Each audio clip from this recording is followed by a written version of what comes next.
હવે આપણે પાંચમો દાખલો જોશું. 1/17 ની દશાંશ અભિવ્યક્તિ પુનરાવર્તિત સ્વરૂપે દર્શાવવાની છે અને તે ભાગાકાર કરીને કેટલો ભાગાકાર આવે છે. તો હવે ખાસ કરીને 17 છે અવિભાજ્ય સંખ્યા છે. હવે હું 1/17 કરીશ. 17 વડે ભાગ હાલશે નહીં તો હું અહીં પોઈન્ટ મૂકીશ તો ઉપર પોઈન્ટ મૂકવો પડે. હવે અહીં 0 મૂકીશ, પાછો ભાગ હાલવાનો પ્રયત્ન કરીશ, નહીં હાલશે તો 0. હજી એક 0 મૂકીશ, હવે ભાગ હલાવવાનો પ્રયત્ન કરીશ તો 17 પંજા 85. હવે ડાયરેક્ટ 100 માંથી 85 બાદ કરીશ, ડાયરેક્ટ બાદ કરી નાખું છું. કેટલા વધશે? 15 વધશે. કેમ તે 100 રૂપિયામાંથી 85 જાય તો કેટલા વધે? 15.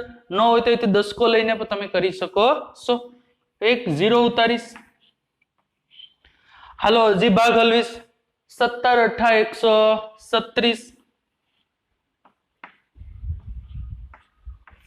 હાલો 0 માંથી 100 ન જાય, અહીંથી 10 કો લઉં છું. અહીં 4 વધશે, અહીં કેટલા વધશે? 10. 10 માંથી 100 જાય તો 4. 4 માંથી 3 જાય તો 1 0. કેટલા આવી ગયા? 14. પાછો 0 ઉતારું છું. હાલો પાછો 17 8 136. હવે તમને ખ્યાલ પડી ગયો છે 140 માંથી 136 જશે તો ડાયરેક્ટ લખ નાખું છું. 4 વધશે, પાછો 0 ઉતારું છું. 17 1 17, 17 2 34. 40 માંથી 34 જાય તો કેટલા વધશે?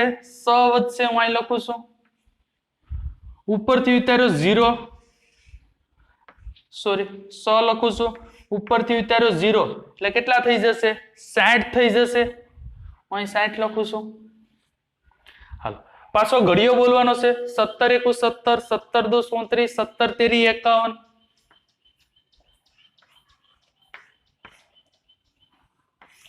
60 માંથી 51 જાય તો કેટલા વધે? 9 વધશે. પાછો 0 ઉતારું છું. 0 આવશે. હાલો પાછો ઘડિયો બોલવાનો છે. 17 1 17, 17 2 34, 17 5 85. 90 માંથી 85 જશે તો કેટલા વધશે? 5 વધશે. પાછો એક 0 ઉતારું છું. પાછો ઘડિયો બોલીશ. 17 2 34, 17 3 51 વધી જશે. 17 2 34. પછામાંથી 34 જશે તો કેટલા વધશે? 16 વધશે. પાછો 0 ઉતારું છું. હવે 17 નો ઘડિયો બોલવાનો છે તો 17 દાન 170 વધી જશે. 17 9 153. 160 માંથી 153 જશે તો કેટલા વધશે? 7 વધશે. પાછો 0 1 ઉતાર લઉં છું. હજી કેટલો? 17 2 34, 17 68. હજી એક પણ સંખ્યા રિપીટ થતી નથી. 0 2. તો આમને આમ તમારે ગણવાનું છે. 16 સંખ્યા આવશે. હજી તો કેટલી આવી છે આપણી પાસે? 1 2 3 4 5 6 7 8 9 ને 10. જ્યારે પણ પાછો 0 મૂકવાનો થાય ત્યાંથી સંખ્યા રિપીટ થશે. પછી તમે જોશો તો પાછો 5 આવશે, પાછો 8 આવશે, પાછો 8 આવશે. એનો મતલબ એમ થાય કે હજી પણ એકય સંખ્યા રિપીટ થતી નથી. તો અહીંથી તમારે આગળ દાખલો તમે ગણશો તો જેવી સંખ્યા 16 આવશે એટલે દાખલાનો જવાબ શું થઈ જશે? રિપીટ આવવા વળગી જશે. તો એનો મતલબ આ તમારી સંખ્યા હશે. એ સંખ્યા કેટલી હશે? 16 સંખ્યા હશે. તો પછી જવાબમાં લખવાનું 1/17 ની દશાંશ અભિવ્યક્તિ આ પુનરાવર્તિત સ્વરૂપે લખી વધુમાં વધુ કેટલી હશે તો નીચે લખવાનું 16 સંખ્યા હશે. 16 સંખ્યાની નાથી પાછી બધી કેવી હશે? રિપીટ થતી હશે. હવે આપણે છઠ્ઠો દાખલો પીગ્યા છે આપણે P અને Q. P અને Q ને એક સિવાયનો કોઈ સામાન્ય અવયવ ન હોય, સામાન્ય અવયવ ન હોય જેની દશાંશ અભિવ્યક્તિ શાંત હોય તેવા કેટલાક તમારે ઉદાહરણ દેવાના છે અને તમારે સમજાવવાનું છે કે શું કામ શાંત છે. તો આપણે અત્યારે 9માં તો એક જ ટોપિક આવે છે, 10માં પેલું જે વાસ્તવિક સંખ્યાઓ છે એમાં ખાસ કરીને શાંત છે કે અનંત અનાવૃત એ છેદ ઉપર આધાર રાખે છે. તો હવે હું ઉદાહરણ તમને દઉં છું. 1/7 દઈ દઉં છું 8. પેલું ઉદાહરણ તો તમને હું એમ કહીશ છે શાંત છે, તો તમને પેલો પ્રશ્ન થશે શા માટે શાંત છે.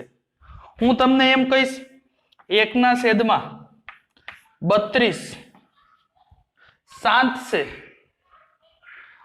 તમને હું એમ કહીશ 1/25 શાંત છે, તમને હું એમ કહીશ 1/27 શાંત નથી.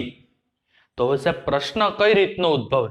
મેં તમને એમ કીધું આ 3 સંખ્યા શાંત છે, આ શાંત નથી એટલે અનંત અનાવૃત છે.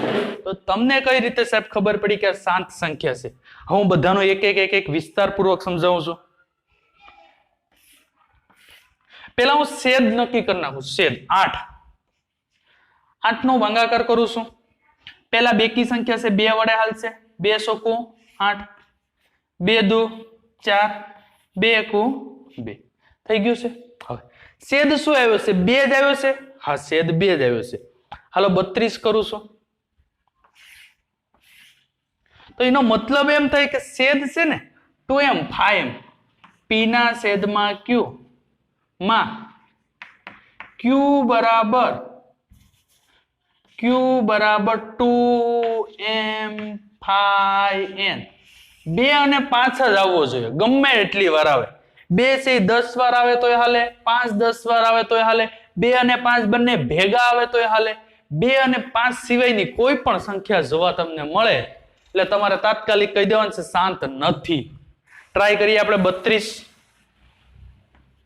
32 નો કરું છું. 2 વડે ભાગાલ છે કેટલા આવશે? 16. 2 વડે ભાગાલ છે 8, 2 વડે ભાગાલ છે 4, 2 વડે ભાગાલ છે 2, 1. તો તમને છેદમાં 2 જ જોવા મળશે. તો તમે ડાયરેક્ટ કહી દેશો કે સાહેબ શાંત છે. હવે 27 લઉં છું. 27 સંખ્યા કેવી છે? એકી સંખ્યા છે. 3 વડે ભાગાલ છે. 3 9 27, 3 તેરી 9, 3 એકુ 3. ભાઈ મને 2 જોવા નથી મળતા, તો એનો મતલબ એમ થાય કે શાંત નથી. તો તમને એમ કીધું કેટલાક ઉદાહરણ આપવાનું છે, તો આ ઉદાહરણ આપણે આપી દેશું. કયા નિયમનું પાલન થાય છે? તો લખવાનું p ના છેદમાં q માં, p ના છેદમાં q માં q બરાબર 2m 5m. એનો મતલબ એમ કે 2 છે ગમે એટલી વાર હોઈ શકે, 5 ગમે એટલી વાર, m અને n અસંખ્ય સંખ્યાઓ લઈ શકાય. 2 છે 5 વાર હોઈ શકે, n છે 2 વાર હોઈ શકે, પણ 2 અને 5 સિવાયનો કોઈ પણ આંકડો તમને જોવા મળે છેદમાં જ્યારે અવિભાજ્ય અવયવ રૂપે તમે કરો ત્યારે, તો એનો મતલબ એમ થાય કે શાંત નથી. તો તમારે આ નિયમનું પાલન થાય છે. q બરાબર 2m 5n. ક્યારેક પાઠ્યપુસ્તકમાં એમાંય આપેલું હોય 2n 5m. m અને n ની જગ્યાએ કોઈ પણ તમે x y પણ લઈ શકો છો. આપણા પાઠ્યપુસ્તકમાં m અને n લીધેલ છે એટલા માટે આપણે m અને n લીધેલ છે. હવે વિદ્યાર્થી મિત્રો આપણે 7મો દાખલો જોશું. જેની દશાંશ અભિવ્યક્તિ અનંત અનાવૃત હોય તેવી 3 સંખ્યાઓ લખવાની છે. જેની દશાંશ અભિવ્યક્તિ એટલે પોઈન્ટ વાળા આંકડા. હવે અનંત અનાવૃત વાળી તો અસંખ્ય લખી શકાય કોઈ પણ. હું અહીં દાખલા તરીકે 1 2 3 માહિતી માટે લખું છું, પણ તમે એના સિવાયની કોઈ પણ લખી શકો છો. હું લખું છું 0.10. જોજો ખાસ યાદ રાખવા માટે દશાંશ અભિવ્યક્તિ કઈ રીતે દર્શાવી શકે. 1 પાછો 1 0 છે, 2 0, 1 0 છે, 2 0 છે, 3 0. મેં આવી સંખ્યા શા માટે લખી? આવો પ્રશ્ન ઉદ્ભવવો જોઈએ કે આવી જ સંખ્યા શા માટે લખી? કારણ કે આ સંખ્યાને તમે દર્શાવ. જો કદાચ મેં આમ લખી નાખ્યું 0.101010, તો તમે આને આમ લખી શકો 0.1012. તો આ 0.10 ની ઉપર 12 લખો તો શાંત થઈ ગઈ સંખ્યા. કેમ? તો આને દર્શાવી શકાય છે. જેને p ના છેદમાં q સ્વરૂપે દર્શાવી શકાય તેને શાંત સંખ્યા કહેવાય. જેને p ના છેદમાં q સ્વરૂપે દર્શાવી ના શકાય તેને શું કહેવાય છે? અનંત અનાવૃત કહેવાય છે. હવે આ સંખ્યાને કોઈ પણ સંખ્યા વડે દર્શાવી શકાય નહીં. હજી લખી શકીએ 3 0 છે, 2 3 4 0. જો અહીં 1 0 2 3 4 આમ 5 6 7 લખી શકાય. તો આ સંખ્યા શું થયું? અનંત અનાવૃત. બીજી સંખ્યા લખીએ. ઘણા કે સાહેબ એક જ સંખ્યા લખી શકાય. ના, આવી બીજી સંખ્યા લખી શકાય. જોજો બીજી સંખ્યા લખું છું 0.2 0 2 00 2 000 2 40. હાલો આમાં જોજો અનુમાન કરજો 20 200 2000 20000. આ સંખ્યાને કોઈ દિવસ પર p ના છેદમાં q સ્વરૂપે લખી શકાય નહીં. ત્રીજી સંખ્યા આપણે લખીએ 0.3 0 3 00 3 000 3 40. હવે જોજો લખું છું 30 300 3000 30000. આ સંખ્યાને પણ કોઈ દિવસ પર p ના છેદમાં q સ્વરૂપે લખી શકાય નહીં. તો આવો પ્રશ્ન થાય કે સાહેબ આવી સંખ્યા હોય એ જ અનંત અનાવૃત હોય, બીજી કોઈ સંખ્યા ન હોઈ શકે? હા, બીજી સંખ્યા એક ની વ્યાખ્યા એવી છે કે જેને p ના છેદમાં q સ્વરૂપે ન દર્શાવી શકાય તે અનંત અનાવૃત થયું. હજી બીજી છે કે જેનું વર્ગમૂળ ન નીકળી શકે. 2 નું વર્ગમૂળ ન નીકળી શકે, 3 નું વર્ગમૂળ ન નીકળી શકે, 5 નું વર્ગમૂળ ન નીકળી શકે, 4 નું વર્ગમૂળ નીકળી શકે 2. તો એ છે 7 સંખ્યા પછી થઈ. પછી 7 9 નું વર્ગમૂળ નીકળી શકે 3. પછી તમે લખી શકો 11 13. જેટલી અવિભાજ્ય સંખ્યા છે બધી તમે લખી શકો છો. બીજી એક કઈ સંખ્યા છે પાઈ.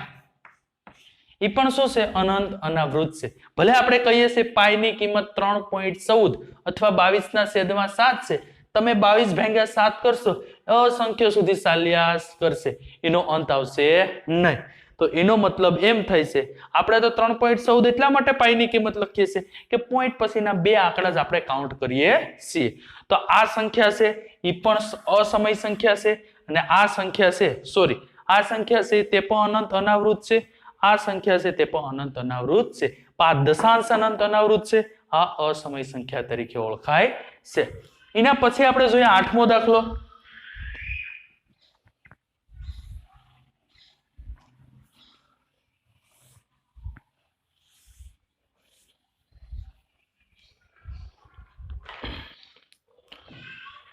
રકમ લખું છું 5 ના છેદમાં 7 અને 9 ના છેદમાં 11. 5 ના છેદમાં 7 અને 9 ના છેદમાં 11. રકમ બરોબર છે 5 ના છેદમાં 7 9 ના છેદમાં 11. વચ્ચે આવેલી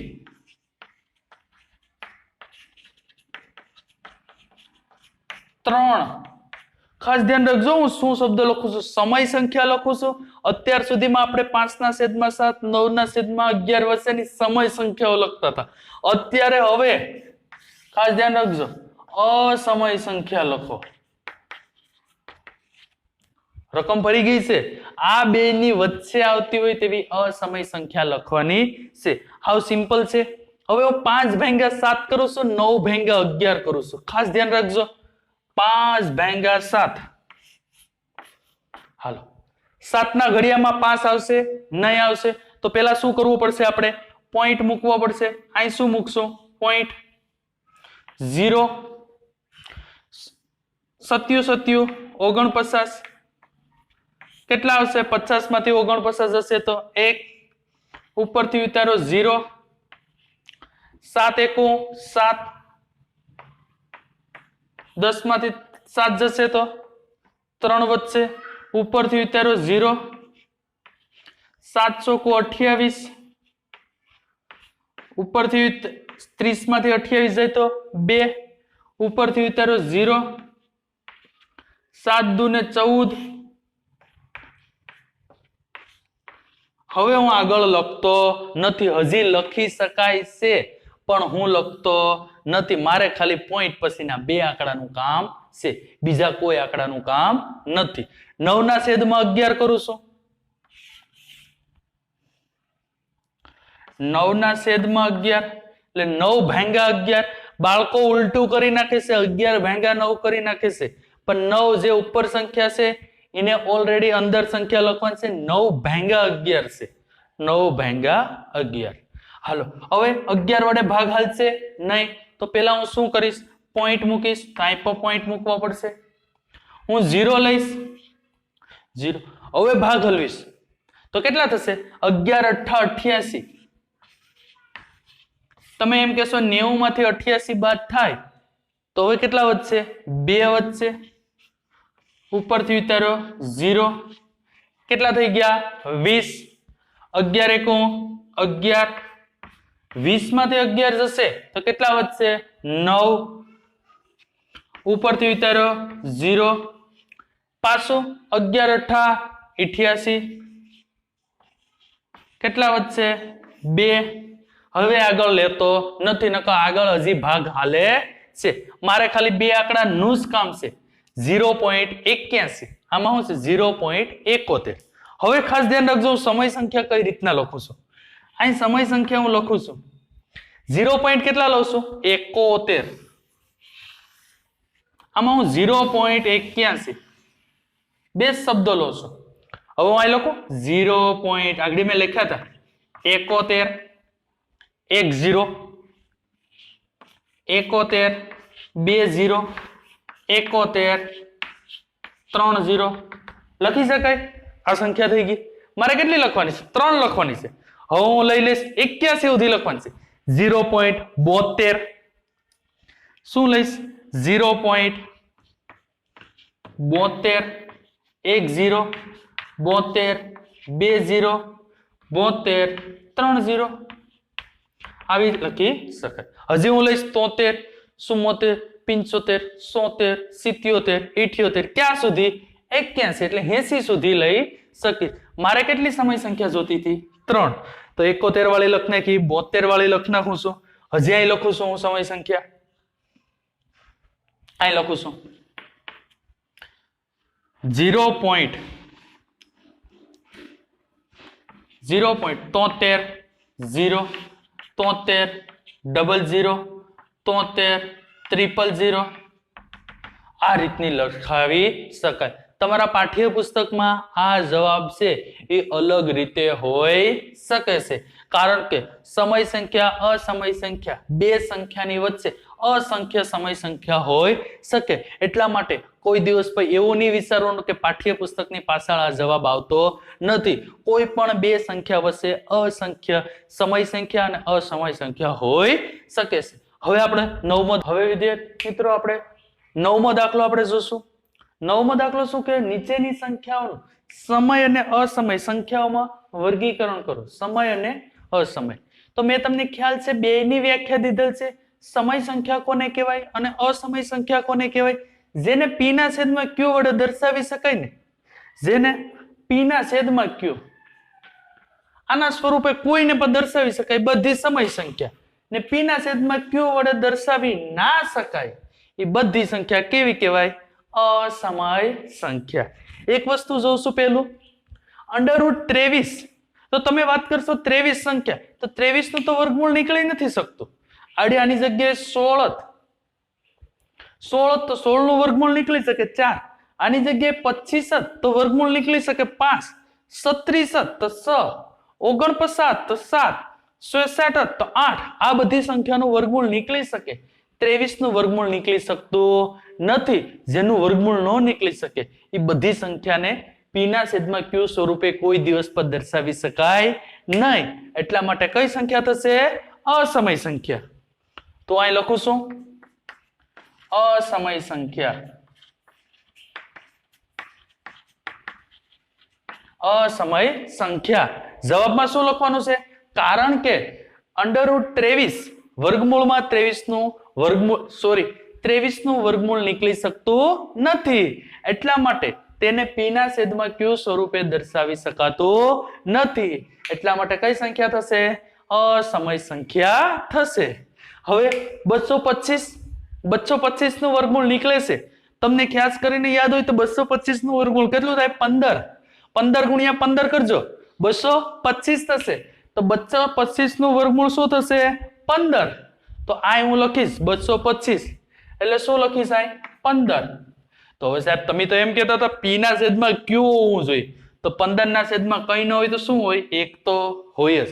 આને p ના છેદમાં q સ્વરૂપે દર્શાવી શકાય છે. એટલા માટે આપણે શું લખશું? આ 225 છે કેવી સંખ્યા છે? સમય સંખ્યા છે. સમય સંખ્યા. હાલો હવે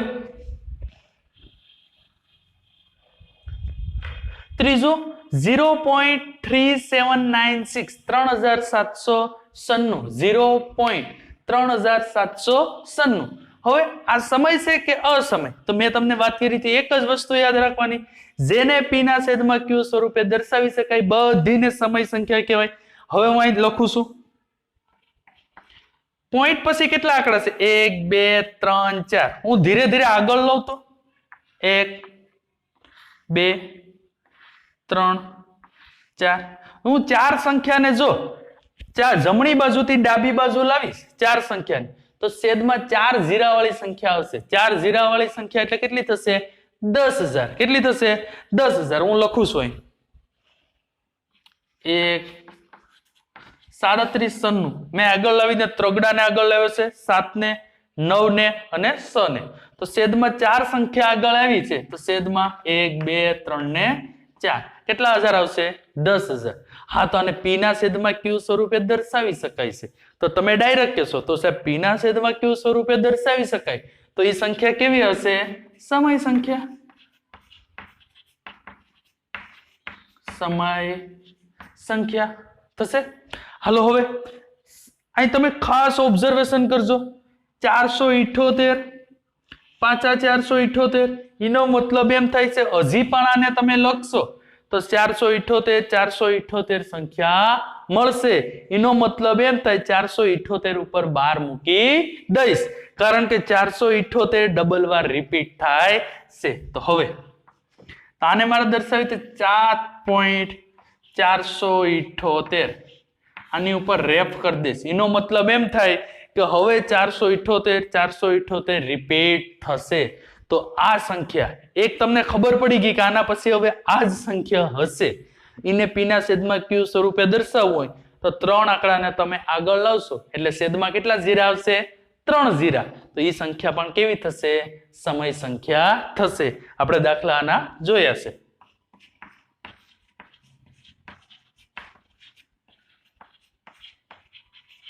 સમય સંખ્યા. હાલો હવે આ જોશ કર. આની પહેલા મેં એક ઉદાહરણ દીધું હતું 1 0 2 જીરા 3 જીરા 4 જીરા. હજી તમે આગળ હાલશો તો 5 જીરા 6 જીરા. તો આ સંખ્યાને કોઈ દિવસ p ના છેદમાં q સ્વરૂપે દર્શાવી શકીશ નહીં. તો આ સંખ્યા જ્યારે આવી સંખ્યા ખાસ કરીને આવે તો એ સંખ્યા કેવી હશે? અસમય સંખ્યા હશે. એક માર્કમાં ખાસ કરીને ઓબ્જેક્ટિવમાં પૂછાય છે નીચેનામાંથી કઈ સંખ્યા સમય છે અથવા કઈ સંખ્યા અસમય છે તે ઓળખો. તો આવી સંખ્યા જ્યારે તમને જોવા મળે અથવા તમને જેનું વર્ગમૂળ ન નીકળી શકે, અહીં દાખલા તરીકે તમને √16 આપ્યું હોય ને એમ પૂછ્યું હોય કેવી સંખ્યા છે, તો તમે ડાયરેક્ટ કહી દેશો કે 16 નું વર્ગમૂળ નીકળી શકે છે 4, એટલા માટે સમય સંખ્યા છે. પણ 17 આપે તો અસમય સંખ્યા થશે, કારણ કે 17 નું વર્ગમૂળ નીકળી શકતું નથી. તો આ સમય સંખ્યા કેવી થશે? અસમય સંખ્યા. અસમય સંખ્યા. તો આયા આપણું સ્વાધ્યાય 1.3 છે પૂરું થાય છે. હવે આપણે જ્યારે મળશું ત્યારે સ્વાધ્યાય 1.4 તરફ જોશું. Thank you.